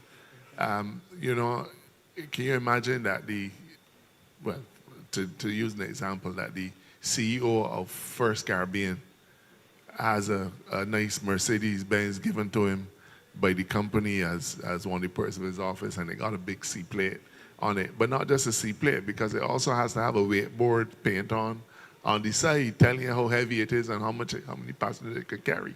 It is that idiotic. But the licensing authority and the CLO assured me that they were taking that approach. So my understanding is that the new C plates are for vehicles used for commercial purposes. Well, that's a ticklish part. That may be a car, because if you give a salesman a car and he's using it, then it carries a C plate.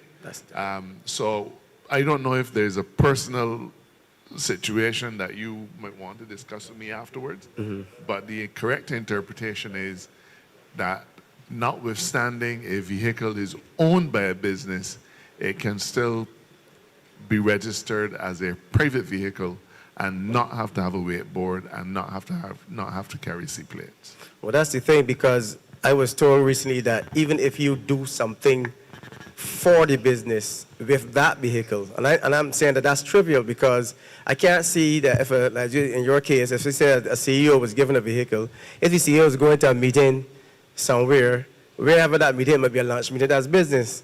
So that would mean then that pretty much every company in Barbados who have that I think that we have to apply our hearts to wisdom. And clearly there is an interpretation issue and problem here with licensing authority. Correct. The Attorney General has sought to explain the intent of the bill and the legislation. And rest assured, we will deal with it. We are the government, and we've been elected to govern, and govern we shall. Okay. Thank you very much. Thank you.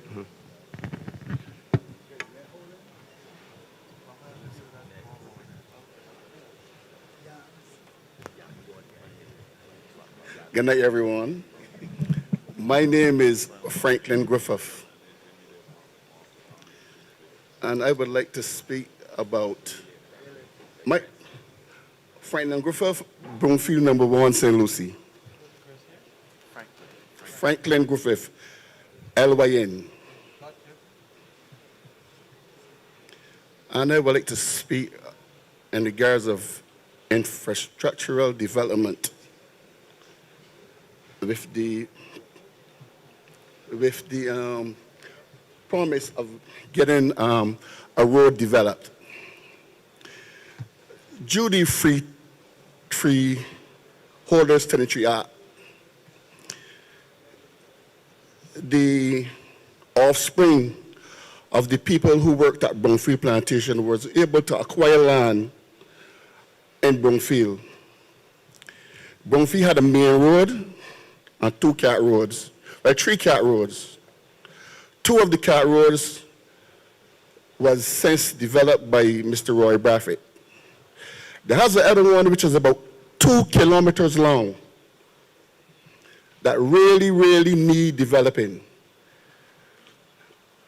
It hurts me to see people have to walk from 2 kilometers down to the top of the road with garbage, and the waterworks have to run poly blue right down through the village for the people to get water.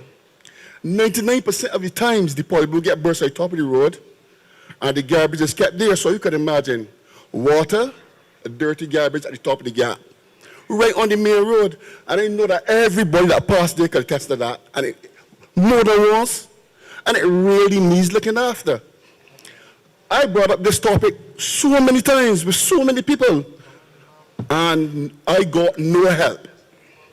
Madam Prime Minister, I'm a fan, a real fan. And I don't think that it is so hard to get this done. I have a solution because I think about it daily. I sleep with it on my mind. Now, the top of the gap is closed, so the garbage truck can't get in.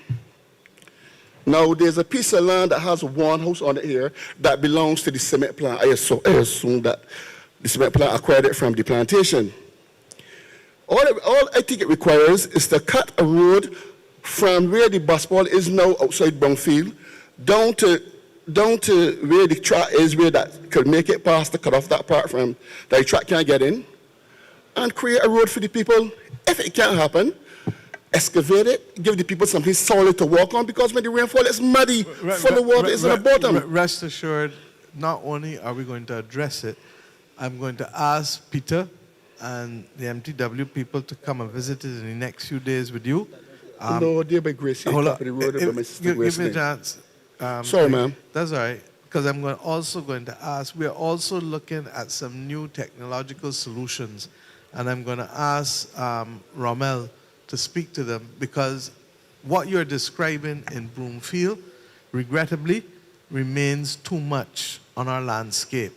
And I gave this country the assurance, and we bought the first set of equipment, and we started the Tenantry Road program, but I've given the country the assurance that we will address not only highways and byways, but tenantry roads where people live and where people have to come out sometimes with 2 bags, one the handbag and the next one full of shoes, because if the road wet at all, they got to come and clean out the shoes before they get to the top of the road properly. We were able to look at some technological solutions, and Rommel, you haven't even updated me yet, so you may want to update the public now as to what we're doing and what we think we're looking at, because the traffic count on those tenantry roads is obviously nowhere near the traffic count of a highway or another connecting road. Rommel? Thank you, PM. What PM is referring to is the use of basically was a polymer-based solution where we're going to apply a polymer to the actual earth, to the indigenous material in those communities, and that earth will become solid like rock. So basically what happens is that we will go in, we would level the road, introduce this polymer, and that would harden with a surface that is similar to that of asphalt. And this is technology that we would have visited Arizona and discovered when we were over there, which is being used right across Arizona, mainly in trails and roads that do not have high frequency traffic use. Now, what this will do, it would provide a solution very quickly for those short roads that we would have started fixing under our CART program, our short roads program, where we were using that milling stuff that came off the highway. We had started with that because that was seen as a solution, a quick solution to some of those short roads that lead to persons' homes, those muddy little CART roads that you refer to. But this solution will also add to our arsenal of solutions, of approaches to roads. We have introduced technology in the area of RCC. The Deputy Prime Minister will have traveled to Texas last year and came back with this approach to roads, and you will see that being rolled out this year. And now we are looking sometime next month. We were hoping to have it here by this month. We actually have the product here in Barbados, but the persons who are the experts in the application of the product cannot be here this month. It will come next month. But so as early as February, we will see the rollout of a new approach to addressing some of the issues with those small CART roads or mud roads in rural communities like St. Lucie and right across the north of the island. And we're actually right across the island where there are these roads that exist everywhere. So rest assured, we'll be looking at your situation with a view of introducing this product. Thank you very much. And the polymer is just simply what? A liquid like a glue, right? Yes, it's basically a binder, a glue. So just to bind things together. So, ma'am, as regards to the... They can come and visit, though. As regards to the pipe running down through there so the people... There are a lot of pipes, no? And therefore, when the visit come, the water authority come in too. Because it's about 2 kilometers. Yeah, so the water authority will come and look at it too. I have a problem also with all this blue pipe, like banjo pipes all about the country.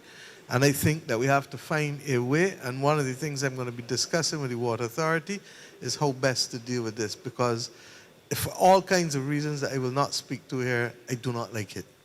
Thank you.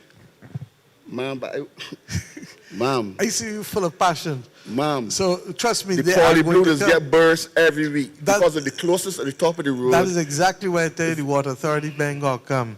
Okay, you understand? Because the poly blue, we don't want the poly blue bursting every week because that's a waste of government's money too. You understand? So Mr. Halliday, we will be part of that visit. Thank you. Thank you very much. Thank you so much, though.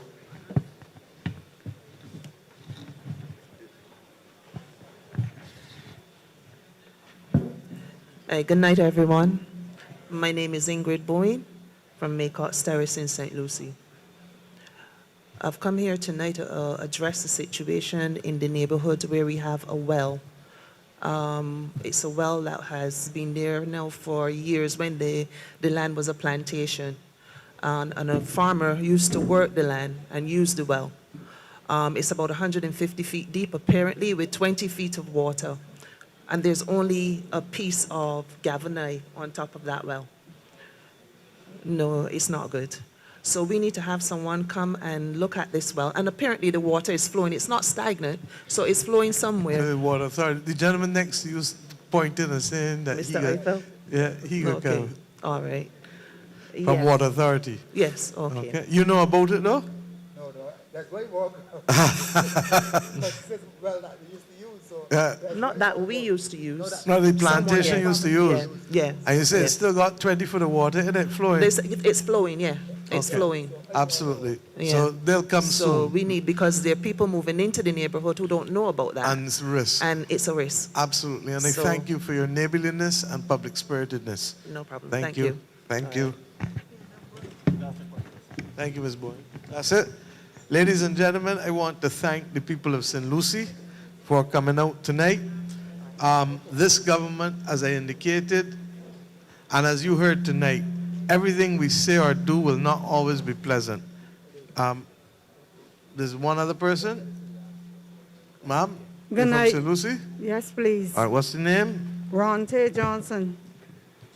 Ronte? Yes, please. Where are you from? Connelltown, St. Lucie. Yes, ma'am. Yes. I come tonight to address the road in Higginson is under bare potholes, and I have to change my suspension along with the others every time you look around. You visited there during the your meeting prior, and nothing had been done to that road. I would like to know. Okay. So what I want to do, Mr. Patrick, you all are aware of the road in Higginson.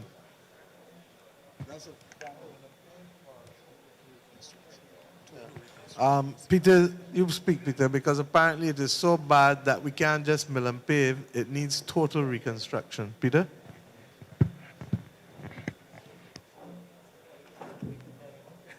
Ronte, yes, I'm aware of this. It has been submitted to MTW. It's one of the roads that I have indicated has to be redone, because you know, as I do, that the road is so bad, twisted, sidewalks, everything is wrong with it. And we know what caused some of that as well. And that is one of the priority roads that I have listed, to have it reconstructed, not mill and pave, not the fast. It has to be rebuilt. Okay. Because you have to put in proper drainage as well, knowing how it is up there by you when the rain falls. Okay. All right. Thank you.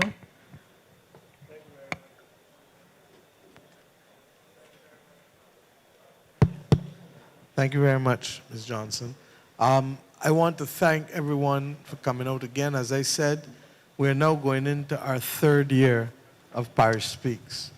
And as many of you know, it's not always easy, and there are difficult issues. But as a country and as a family, if we don't confront these issues together, we will not get anywhere. So it is better that we come, both the political class and the public servants, and I want to thank those public servants who see it as part of their duty to be here, to be responsive. The country takes note, and the country does not take it for granted. If I am to speak bluntly, the only thing that I would refine by the program, and I've spoken to Roy, I think that if we start, we need to finish most nights by 9:30 as far as possible, because we are aware that some people are working, and that in those instances where people and public servants are coming to this event, if they leave work early the afternoon by 2:30, they should be allowed to leave at 2:30 if they're going to work late the night. And I think that's only fair, and I think we can put that in place, because I want the culture of responsiveness to continue in the country. When I spoke in January, I also indicated that there would be meetings and ministerial meetings that would be a separate type of meeting that would allow people to focus on the particular subject matter periodically, and that we would want to be able to do so at least twice a year, so that we would have to do them in bunches in order to be able to get across all of the different ministries. This is why we were elected, to respond to people. And I want to thank those of you who continue to believe that our democracy can work by your coming out and by your sharing and by your offering solutions and by your criticizing where necessary. Because this is what will make us stronger as a people and as a country. This parish is too cold tonight. So I wish all of you a safe and warm return to your home, and to say that I love cold weather, but I feel that you got to be prepared for it. So next time I am coming with a little winter clothes. Thank you very much.